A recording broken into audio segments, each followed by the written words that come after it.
Hello and welcome to Friday So What episode, and we have not a special guest, well, not a guest, a special person back with us. Elizabeth, welcome back. It is good to be back. It's been a while. Yeah, it has been a while. Don't even know how many weeks it's been since I've done a Friday. I've got a very topical joke for you today. A topical joke? Topical joke for the week. I don't know if I've missed your jokes or not. I have to wait to hear this one to decide. You say, I've really missed your jokes. Sam. Thanks. Oh, these 4 weeks haven't been the same without them. Yeah, correct.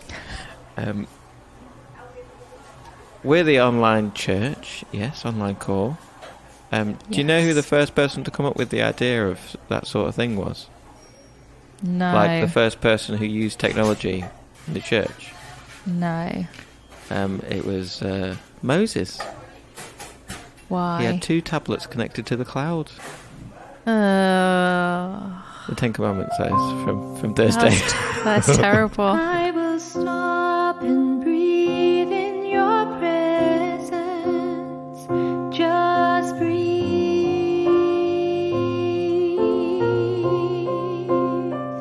Just breathe.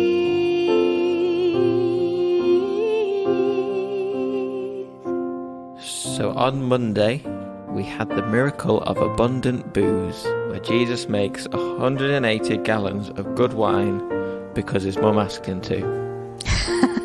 That bit did make me laugh, Yeah. in whatever translation it was that Donald read, when Jesus says to Mary, "Don't push me."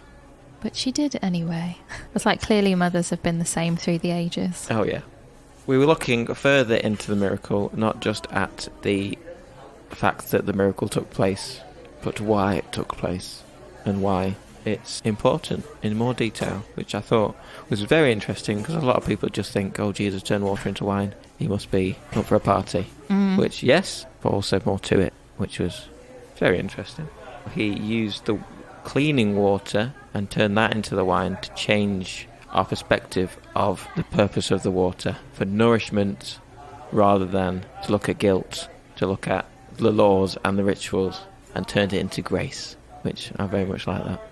I didn't know that about the water being ritual water. No, I didn't either. So I found that really interesting. And then, yeah, what you just said, it's like being kind of like a prophetic act of what he's going to do with the new covenant and fulfilling the law and the prophets. Indeed. And it was especially nice to have the song from Matt Woods, who has got an incredible voice. He does. Ian's used a few of his songs before. And Tuesday's musical musings was a song called Firm Foundations, in brackets, He Won't, close brackets. Great song. I've never heard it before. It was good. Definitely worth listening all the way through to. Mm-hmm. But no, I thought the message was, I don't know, it was just really on point for, I think, where a lot of people are at the moment. So it was talking about being built on a solid rock, being built on Jesus and having a foundation on him. And I really liked this one line. He said, "Building my life on the rock doesn't mean that I am admitted from pain and hardships. It means my foundation is secure because Jesus is secure." Mm-hmm. I think that's something that really spoke to me, and is just good to remember in the times that we're living in at the moment, where things are so up and down, and like the economy is a bit unstable, finances are unstable, there's just a lot going on in life, isn't there? And Yeah. I think when you are secure in Jesus and built on him, you can have that peace that makes no sense, and the joy and chaos that it talks about in the song. And I really liked what the guy sings as well when he says, "I'm not held by my own strength." Because again, I think that's something we all need to remember, is that when we are clinging to Jesus, when we're built on him, like, the winds and the rains will come. Like, we're not promised a life free from those things when we follow him, but we are promised a life of peace and security in him. So yeah, I really loved Tuesday's episode.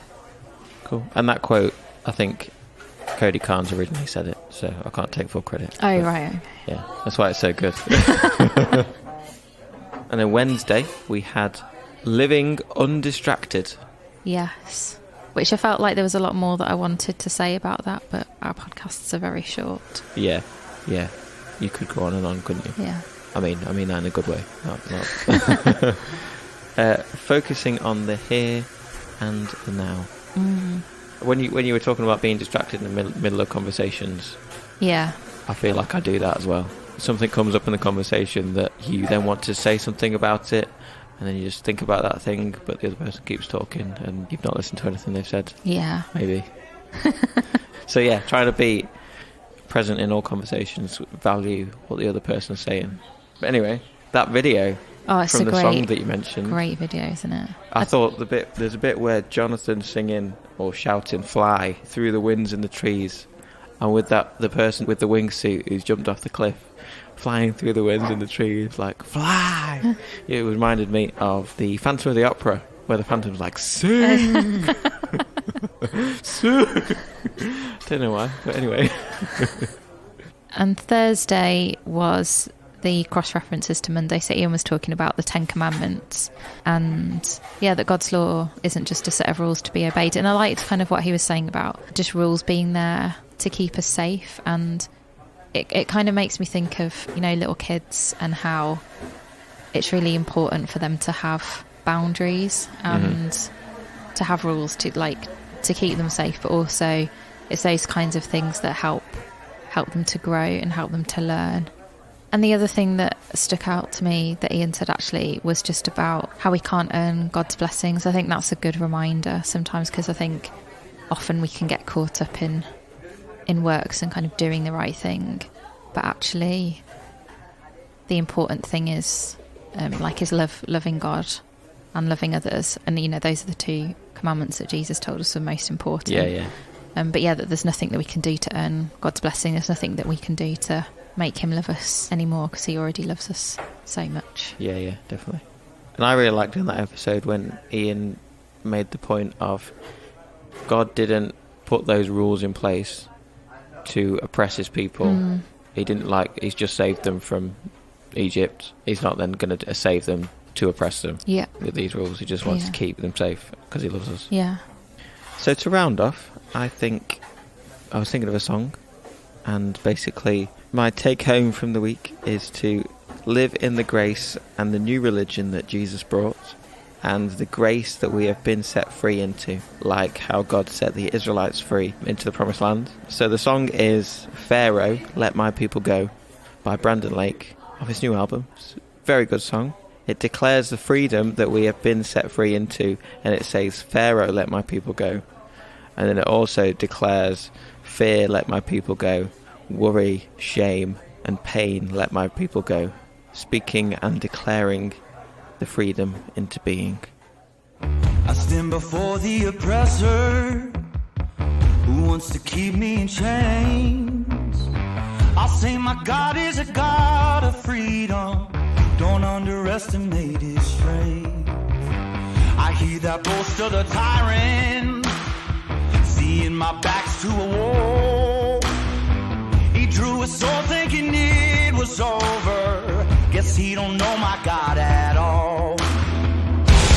Freedom, freedom, by the power of his mighty hand.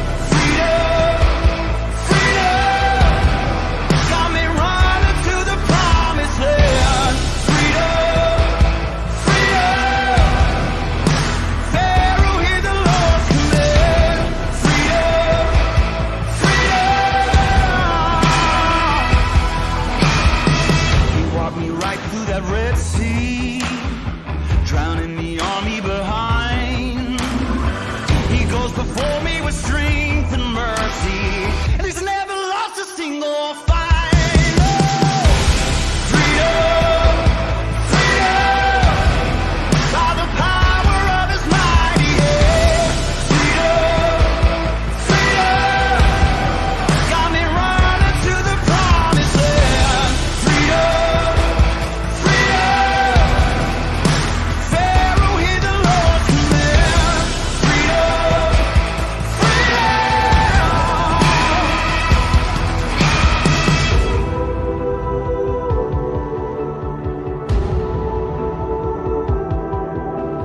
Pharaoh, hey Pharaoh, fear, let my people go, let my people go, let my people go, let my people go. Worry, let my people go, let my people go, let my people go.